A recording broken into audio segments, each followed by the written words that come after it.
ওম জয়তু লোকনাথ, জয় বাবা লোকনাথের জয়, জয় বারদীর ব্রহ্মচারী বাবা লোকনাথ, জয় বিশ্বাসনাথ বাবা লোকনাথের জয়, জয় করুণা সিন্ধু দীনবন্ধু বাবা লোকনাথ। আমার নাম অরূপ ঘোষ, পুরুলিয়া ঘোষপুকুর থেকে লিখছি।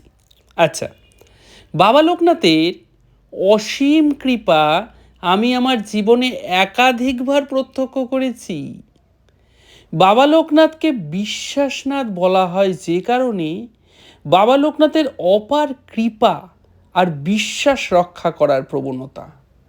বাবা আমাদের বিশ্বাসকে যে কোনো মূল্যে রক্ষা করবেনই। আমার জীবনে যেমনি করে বাবা বিশ্বাসকে রক্ষা করেছেন একাধিকবার, একাধিক উপায়।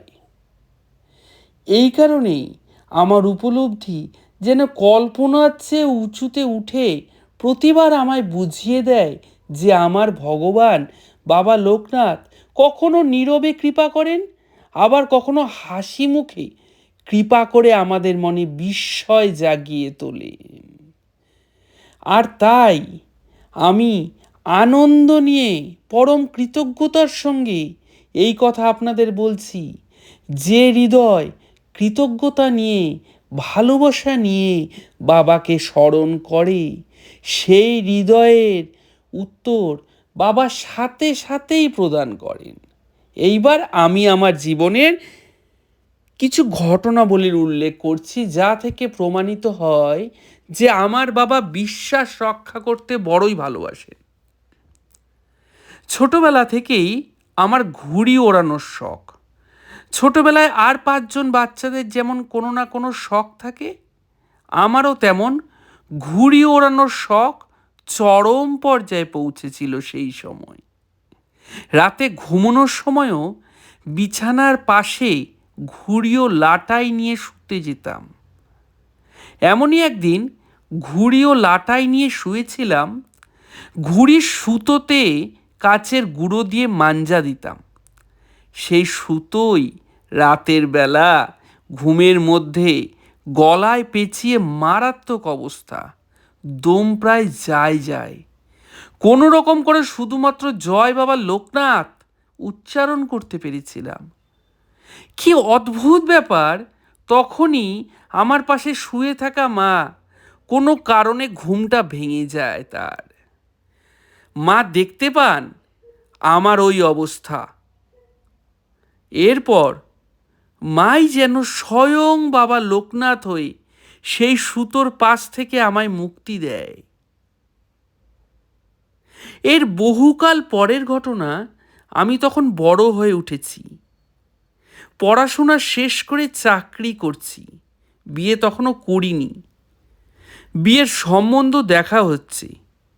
একটি মেয়ে দেখতে গিয়েছিলাম, এখনও স্পষ্ট মনে আছে সেই কথা, যদিও ভাবলে এখনও আমার গা শিউরে ওঠে। ঘটনাটি তাহলে খুলেই বলি কেমন। পাত্রী দেখতে গেছি আমি, আমার দিদি আর দিদির যা। তা পাত্রীর বাড়ি দেখে বেশ সচ্ছল বলেই মনে হচ্ছিল। বাড়িতে ঢুকতেই তারা আপ্যায়ন করে একটি ঘরে নিয়ে বসালো। তারপর দেখি মেয়ের বাবা শুধু আমায় দেখেই যাচ্ছে আর সমানে এটা ওটা প্রশ্ন করেই চলছে। বেশ ভালো কথা, আমিও প্রশ্নের মর্যাদা অনুযায়ী এটা ওটা উত্তর দিয়েই চলেছি যে আমার আয় কত, আচ্ছা কোনো অবিবাহিত বোন আমার নেই, বা আমি সরকারি কোন র্যাঙ্কের অফিসার, আমার বেতন, এইসব। পরিবারে আমার মা বাবা অর্থাৎ তার মেয়ের বিয়ে হলে শ্বশুর শাশুড়ি থাকবেন কি না, এই সব আর কি। সব শোনা শেষ হলে তারপর তারা মেয়েকে নিয়ে আসে। মেয়ে এসে আমার সোজাসুজি খাটে বসে। আচ্ছা, প্রথমে দেখে বেশ ভালোই মনে হয় আমার। খটকা লাগে প্রথম মেয়ের পাশে দাঁড়িয়ে থাকা এক মহিলার কথায়। তিনি কে বা কি সেটা বোঝার উপায় ছিল না প্রথমে। তো যাই হোক, তিনি প্রথম থেকেই বলে যাচ্ছেন, আমরা চলেন বাইরে যাই, ওরা দুজনে দুজনের সঙ্গে নিরিবিলিতে কথা বলুক। আচ্ছা, পরিশেষে দেখি তিনি এক প্রকার প্রায় জোর করেই সকলকে বার করে দিয়ে আমাদের দুজনকে ঘরে রেখে বাইরে থেকে দরজা আটকে দিলেন। এবার তো আমি চরম অপ্রস্তুত, কারণ সম্পূর্ণ অপরিচিত এক মহিলার সাথে এক ঘরে এইভাবে বসা আমার জীবনে প্রায় প্রথম, তার ওপর বাইরে থেকে দরজা বন্ধ। কি করি আমি? একভাবে বাবা লোকনাথকে স্মরণ করেই চলেছি আর বলছি, বাবা গো, তুমি আমার একমাত্র ভরসা, এই চরম বিপদ থেকে তুমি আমায় উদ্ধার করো। তো যাই হোক, দরজা বন্ধ করার সাথে সাথে দেখি মেয়েটির আচরণও বদলে গেল। আমার মনে হলো সমস্ত কিছুই ওদের প্রি প্ল্যানিং। তো এতক্ষণে শান্ত নিরীহভাবে বসে থাকা মেয়েটি হঠাৎ করে কেমন যেন বেপরোয়া হয়ে উঠল। শাড়ি পরেই বসেছিল সে। ওই অবস্থাতেই পায়ের ওপর পা উঠিয়ে বসে ভেতরের থেকে হাত ঢুকিয়ে লাইটার এবং সিগারেট বের করে নিজের মুখে একটা পুড়ে আরেকটি আমার দিকে এগিয়ে দেয়। আমি এতটাই অপ্রস্তুত হয়ে পড়ি যে আর বলার নয়। মনে মনে সমানে বাবা লোকনাথকে স্মরণ করেই চলেছি। তারপর বাইরে তাকে বলি আমি এসব খাই না। শুনে হেসে একটি অপশব্দ প্রয়োগ করে আমায় সরাসরি তুই করে সম্বোধন করে, বলে এইসব খাস না, কচি খোকা নাকি তুই রে। তারপর সোফায় আমি বসতেই প্রায় আমার উপরে উঠে আসি। আমি ভয়ে আতঙ্কে দিশেহারা হয়ে বলি, কি করছেন আপনি? তারপর বলে, বিয়েতে রাজি হয়ে যা,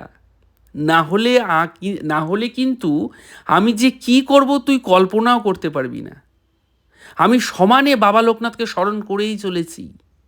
এইবার মনে হলো কিছু একটা ঘটল, কারণ মেয়েটি আমার ওপর প্রায় উঠে এসেছিল। আমায় ছেড়ে সোফা থেকে নেমে নিজের পেট ধরে বিছানায় বসে পড়ল। বুঝতে পারি ওর পেটে কোনো কারণে হয়তো খুব ব্যথা হচ্ছে। আমি তো অবাক। যাই হোক, এরপর মনে সাহস এনে উঠে দরজায় ধাক্কা দিলে সেই মহিলাটি দরজা খোলে। এরপর সকলে কি হয়েছে বলে ওকে নিয়েই ব্যস্ত হয়ে পড়লে আমরা তিনজনে সেই সুযোগে সেই বাড়ি পরিত্যাগ করে চলে আসি। আমার পরিবার ছোট শুনে না আমার বেতন শুনে তার পরিবার এবং মেয়েটি এমন করছিল, নাকি মেয়েটিরই কোনো মানসিক সমস্যা ছিল, সেটা আর বুঝে উঠতে পারিনি। যাই হোক, বুঝে ওঠার প্রয়োজনও নেই। বাবা লোকনাথকে বলি ওদের পরিবার এবং সেই মেয়েটিকে শুভবুদ্ধি দিন।